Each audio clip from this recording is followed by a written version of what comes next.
good day to you. Tonight's tale is about philosophy. Philosophy is a disease to which some people are susceptible. They may be lethargic, slow, and generally unhappy for no good reason, a bit like my maid. Philosophers think too much. Our tale today tells of a young lady called Anna. Sadly, her parents had recently died, and as Anna was 15 years old, the task of bringing up her little brother Carl fell on her shoulders, with the help of a servant, of course. I wonder if Mummy and Daddy are in heaven, Carl. Perhaps the vicar is right, and they have transcended these earthly bonds and attained a higher state of consciousness, with God. And yet I ask myself, why? Why did they live if they were preordained to die so young? What? Poor child.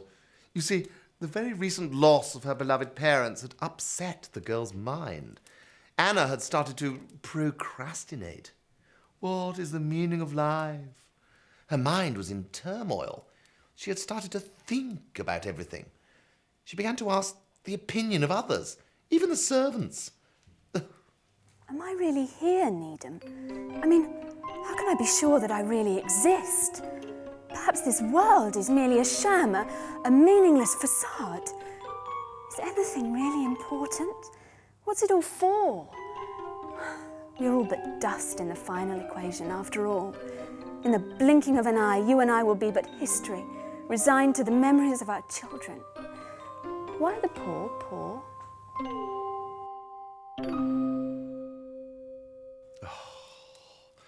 The poor are poor, my dear, because of their lazy self-indulgence. It's obvious. However, Anna would not rest.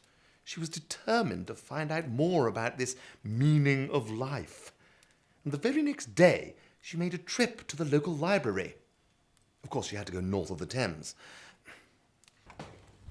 Good morning, Carl. What's that you're reading? Book. Oh, very good. Well, look what I've got. Marx, Kierkegaard, Freud, Nietzsche. Philosophers, Carl. It turns out that these people have had thoughts like me. They've been thinking about life too, and they've written books about it. A dwarf.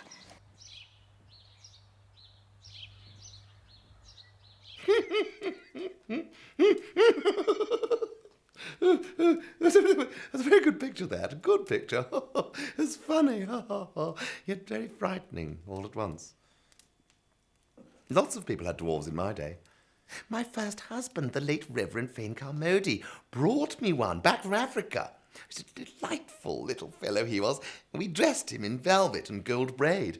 Every Easter Monday, there would be a race at Lady Rosemore's garden party, and all the families from miles around would bring their dwarves, and they'd be mounted on Great Danes and go herring around a specially laid out course. It was what fun! Of course, he died in the end.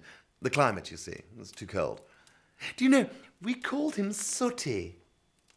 You can't call him that, said Lady Rosemore, because ours is called Sooty. So we changed his name. We had to. We changed it to Little Sooty.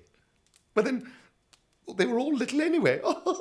Which one's Little Sooty? It's the little one. What colour is he? The same as the others. Silly, silly, silly, silly times. But it's good to see little Carl laughing at life. What else can you do? Anyway, she read the new books with a voracious appetite, and that night her dreams were full of philosophers. Your dreams speak to you, Anna. Life is a futile passion, Anna. Futile! Futile! God is dead! There is nothing. Nothing is more real than nothing! I want to go and the bigger the buoy. Nothing. Life is meaningless. No, I don't know what she's talking about either. But she'd got it fixed in her head that life was ultimately futile and pointless. Such was her belief in this bunkum that as the sun rose, she was disappointed at finding herself awake and having to face another pointless day. Really. I mean, really, really. No, really, really, really, really, really, really, really, really. That's how really.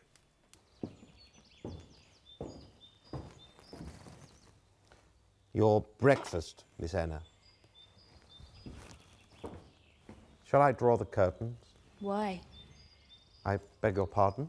Why draw the curtains? To let the light in. What for? Well, it's sunny. Don't you see, Needham? It's just another day. Nothing has changed. There is no higher plane. This is it. The sun will rise and set. We will live and die. Ah, I see you've been reading, Miss Anna. Yes, I have. I don't know why. Oh, you wouldn't understand, Needham.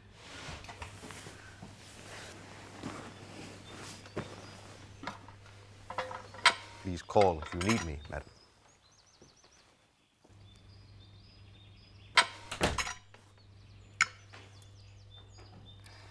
What's the point? The point is, my dear, the point is that we must eat to sustain life. And perhaps it may taste nice, too. Oh, don't you just hate those miserable sort of people like Anna? Everything's too much for them, isn't it? And now it seemed the very act of eating was too much trouble. There was only one thing to do.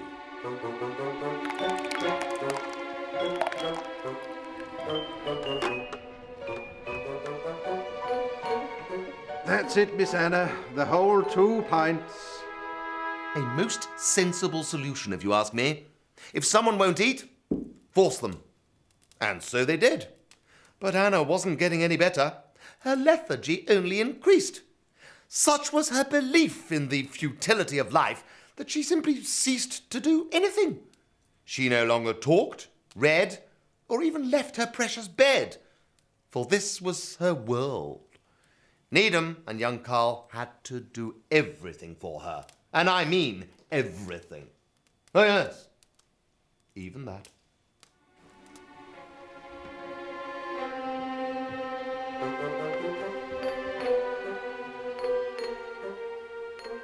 Life settled down and continued for our little trio in the same relentless routine for many months, until one morning Anna awoke from uneasy dreams. Something happened.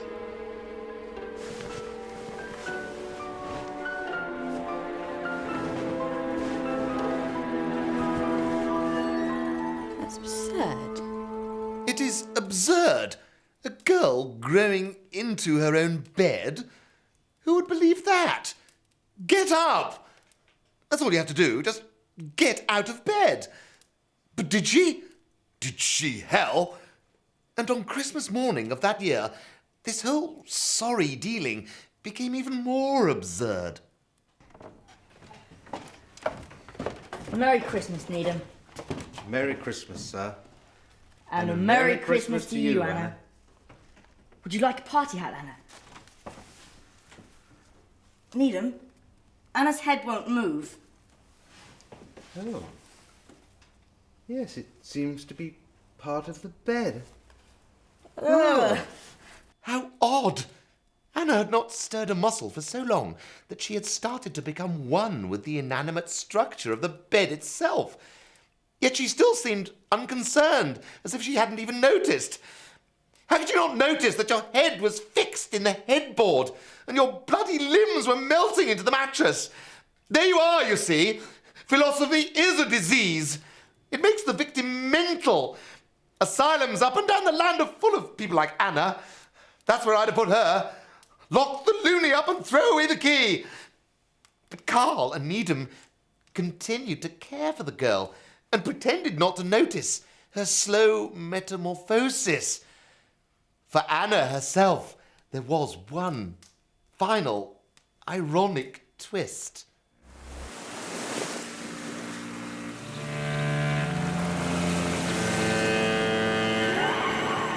Me? I am the active you. The you could have been. Who cares? Nothing means anything. Remember, remember. Once you did care.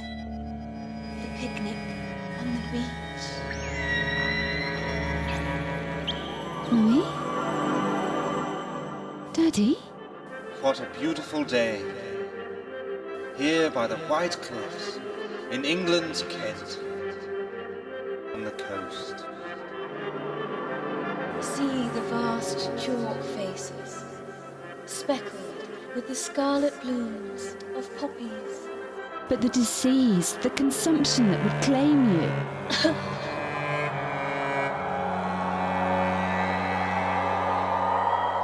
Like blood. The flame that is life may not burn long, but the light and heat when it does.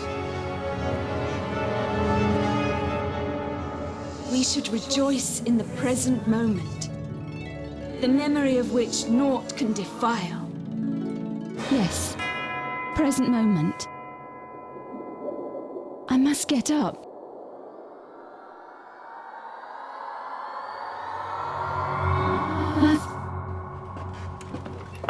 Good morning, Miss Anne. Anna? Good Lord, she's gone.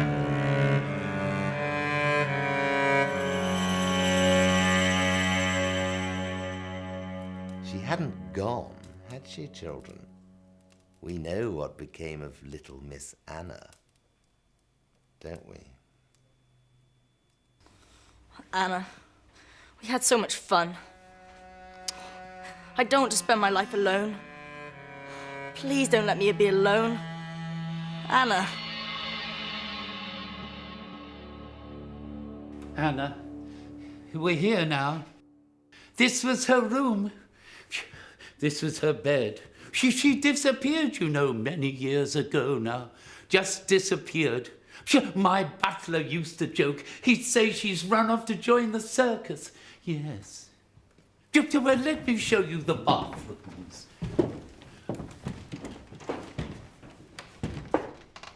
Burn the bed.